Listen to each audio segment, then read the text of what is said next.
லோகம் முழுவதும் இருளில் மூழ்கியது. இந்த நேரத்தில் பரமசிவனின் 2 புதல்வர்கள் முருகன் மற்றும் விநாயகர் தங்களின் தனித்துவமான சக்தியால் உலகத்தை காப்பாற்ற முனைந்தனர். முருகனின் வேல் தீவிர சக்தி கொண்டது, எதிரிகளை அழிக்கக்கூடியது. விநாயகரின் மூக்குத்தி விதிகளை மாற்றி அமைக்கக்கூடியது, அமைதியையும் நலனையும் வழங்கக்கூடியது. அரக்கர்களின் மாயாஜாலம் காரணமாக மலைகளும் நதிகளும் வறண்டு போயின. முருகன் தனது வேலால் காட்டு அழிந்தது போல் அரக்கர்களை முறியடித்தார்.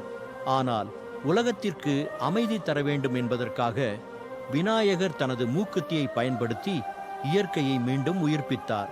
இருவரின் சக்திகள் இணைந்து தர்மம் மீண்டும் நிலை நிற்றியது. மக்களும் புவியும் புதிய உயிரோடு மீண்டெழுந்தன. இந்த கதையை கேட்ட மக்கள் சக்தியை மட்டும் அல்ல, அதனை எந்த முறையில் பயன்படுத்துகிறோம் என்பதுதான் முக்கியம் என்பதை புரிந்தார்கள். நேர்மையும் நன்மையும் இணைந்தால் எந்த சவாலையும் வெல்ல முடியும்.